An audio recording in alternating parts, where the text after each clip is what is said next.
नमस्कार, जय श्री राधे, हर हर महादेव, शिव शंभू। मैं आचार्य राकेश द्विवेदी आप सभी का स्वागत करता हूं। सादर वंदन, सादर अभिनंदन शुक्र लाइव के इस दिव्य मंच पर ज्योतिष और ग्रह गोचर पर आधारित गणना के विशेष कार्यक्रम में हम आकर आ गए हैं। आज मिथुन राशि, मिथुन लग्न वालों के लिए चर्चा होगी मंगल के नीच राशि में गोचर। वर्ष 2024 के अंत में यानी कि 20 अक्टूबर 2024 को मंगल देवता अपनी नीच राशि कर्क में गोचर कर रहे हैं। यह स्थिति नववर्ष के प्रथम माह के अंत तक बनी रहेगी, 31 जनवरी 2025 तक। मंगल के इसी नीच प्रभाव का, नीच गोचर का अध्ययन करेंगे और जानेंगे सूक्ष्म तरीके से कि आपके जीवन में बड़े बदलाव क्या क्या आने वाले हैं। आपके लव लाइफ से लेके मैरिड लाइफ, पत्नी के संबंध, भाई बहनों के संबंध, स्वास्थ्य, आर्थिक सभी पहलुओं पर चर्चा होगी। लेकिन सबसे पहले जान लेते हैं कि यह गोचर हो कहाँ रहा है आपकी राशि के लिए। देखिए, आपकी राशि के लिए यह गोचर द्वितीय भाव है। द्वितीय भाव में कर्क राशि में मंगल देवता नीच का होकर बैठ जाएंगे और एक लंबा समय यहाँ पर विराजमान रहेंगे, यानी कि लगभग 90 दिनों तक, 90 दिनों से अधिक का समय जो है वह नीच राशि में रहने वाले हैं मंगल देवता। और दृष्टि कहां कहां दे रहे हैं आपके लिए? पंचम भाव पर चतुर्थ दृष्टि दे रहे हैं और अष्टम भाव पर यहां पर सप्तम दृष्टि जा रही है और नवम भाव पर अष्टम दृष्टि जा रही है। देखिए, अष्टम भाव पर दृष्टि देने से मंगल की, अगर किसी के जीवन में, अगर किसी की कुंडली में मिथुन राशि के आप हैं, मिथुन लग्न के हैं, राहु वहां बैठा होगा, शनि बैठा होगा, तो जेल कारागार करा देंगे, हो सकता है कानूनी अड़चन में फंसा देंगे। पूरी रूप से चर्चा करेंगे, यहाँ सूक्ष्म रूप से सिर्फ गोचर का चर्चा होगी। इसीलिए मैं कहता हूं कि कुंडली विश्लेषण भी जरूर कराया करिए। अगर कुछ भी चीजें मैच होती हैं तो सूक्ष्म रूप से यह गणना की जाती है, क्योंकि जो है मिथुन राशि, मिथुन लग्न बहुत लोगों का होगा, लेकिन ग्रही स्थितियां सबकी अलग अलग होती हैं। लग्न एक होगा तो हो सकता है 9 मास तो बदल ही जाएगा, अगर 10 सेकंड का भी अंतर आ गया तो। वैसी अवस्था में अब प्रारंभ करते हैं आपके लिए स्वास्थ्य कारणों से कैसा होगा यह गोचर। देखिए, सप्तम दृष्टि अष्टम भाव पर पड़ने से ब्लड से संबंधित दिक्कत, कह लीजिए कि बीपी या फिर ब्लड की कमी या ब्लड से संबंधित कोई और रोग आपको इस बीच परेशान कर सकता है। इस तरीके के पूर्ण संयोग बन रहे हैं और हो सकता है कहीं चोट इत्यादि लगने की वजह से ब्लड लॉस का भी सामना आपको करना पड़े। मंगल देवता का यह गोचर जो है वह आपके लिए बहुत विशेष हो जाता है सावधानियों के लिए, क्योंकि जो है अष्टम दृष्टि आपके भाग्य स्थान पर भी पड़ रही है। तो हो सकता है कि कई बार वहीं से जाते हुए आप बचे हों, उसी रास्ते से, उसी तरीके से घटना से, लेकिन इस बार सबसे ज्यादा चोट आपको भी आए तो थोड़ा सा आपको अब लापरवाही नहीं करना है। बात अब आपके लिए आपके व्यक्तिगत जीवन की, यानी कि पर्सनल लाइफ की कैसी होगी आपकी पर्सनल लाइफ। सबसे पहले पति पत्नी के लिए बात होगी। सप्तम दृष्टि अष्टम भाव पर पड़ने से पति पत्नी के रिश्तों में बहुत ही ज्यादा आक्रामक रुख आएगा। एक दूसरे के प्रति एक द्वेष भावना लेकर के आप लोगों के मन में द्वेष भावना पनपेगी, जिसकी वजह से रिश्ते एकदम से मृत समतुल्य यानी कि मृत हो जाएंगे, यानी कि रिश्तों का आप गला घोंटना स्वयं शुरू कर देंगे एक दूसरे के प्रति द्वेष भावना रख करके।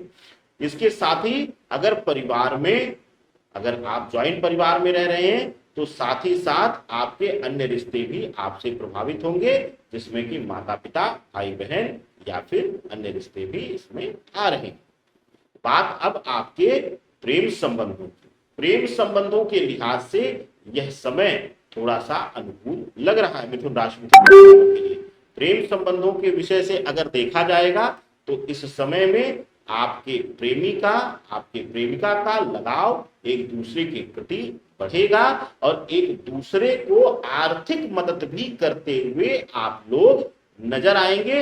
विपरीत परिस्थितियों में आपका प्रेमी या आपकी प्रेमिका आपको मदद कर सकती है। इस तरीके के पूर्ण संयोग बन रहे हैं। अगर आप अविवाहित हैं तो अभी भी आपके रिश्ते में रुकावट आ सकती है। अगर शादी के लिए प्रयास किया जाएगा, रिश्ते आएंगे, तो अंतिम समय पर हो सकता है कि रिश्ता टूट जाए। इस तरीके के संयोग अभी भी ग्रहीय दृष्टिकोण से बन रहे हैं मिथुन राशि मिथुन लग्न वालों के लिए। अब बात होगी आपके लिए आपके आर्थिक दृष्टिकोण से। आर्थिक दृष्टिकोण से अगर देखा जाए तो अष्टम दृष्टि जो है वह भाग्य स्थान पर पड़ने से खास करके नौकरी में अचानक से पद वृद्धि होना, अचानक से प्रभाव वृद्धि होना, इस तरीके के पूर्ण संयोग बनते हुए दिखाई दे रहे हैं। मिथुन राशि मिथुन लग्न वालों के लिए अचानक से इत्यादि के पूर्ण ग्रहीय संयोग बन रहे हैं, तो आपको सही समय की प्रतीक्षा करनी चाहिए।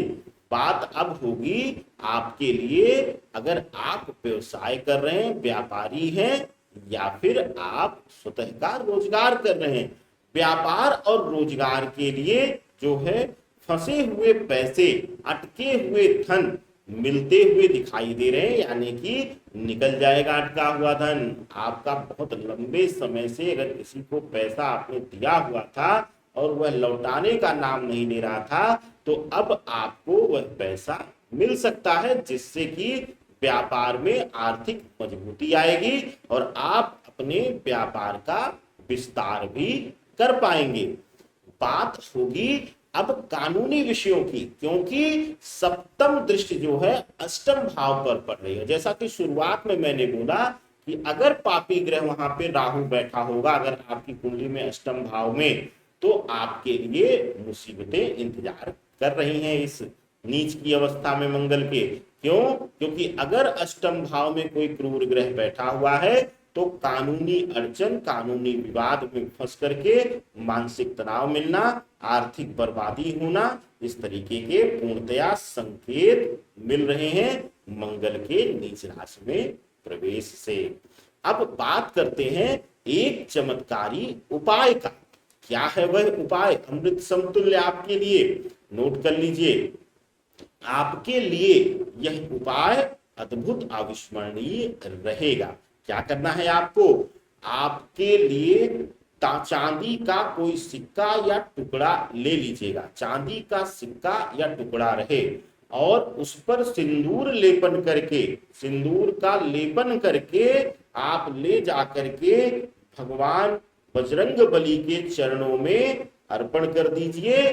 दंडवत होकर प्रणाम हो जाइए और कहिए, हे प्रभु, मैं जिस भी स्थिति में हूं, जिस भी प्रभाव में मंगल देवता हैं, उसके विपरीत मुझे शुभतापूर्ण फल दीजिए। यह आपका उत्तरदायित्व है, मैं आपके शरणागत हूं। और यह क्रिया अगर आप कर लेंगे, किस दिन करना है? आपको शनिवार के दिन, शनिवार को अगर यह क्रिया करेंगे, चांदी के सिक्के पर सिंदूर लेपन करके हनुमान जी के मंदिर में जाकर के उनके चरणों में अर्पण कर दीजिए। अद्भुत प्रयोग है, एक ही बार करना है आपको, या फिर शनिवार की जगह अगर अमावस्या को कर लेंगे तो वाह क्या बात है, अद्भुत फल मिलेगा। तो आप यह उपाय करके देखिएगा, आपको जीवन में अद्भुत चमत्कारी लाभ इस प्रयोग से मिलेगा। अब हमें आदेश दीजिए, लेकिन वीडियो को ज्यादा से ज्यादा शेयर कीजिए और ढेर सारा प्यार अपने इस आचार्य राकेश त्रिवेदी को दीजिए, जिससे हम समय समय पर आपके लिए और ज्यादा ज्ञानवर्धक चीजें ज्योतिष और अध्यात्म से जुड़ी हुई विषय पर ला सकें। सादर वंदन।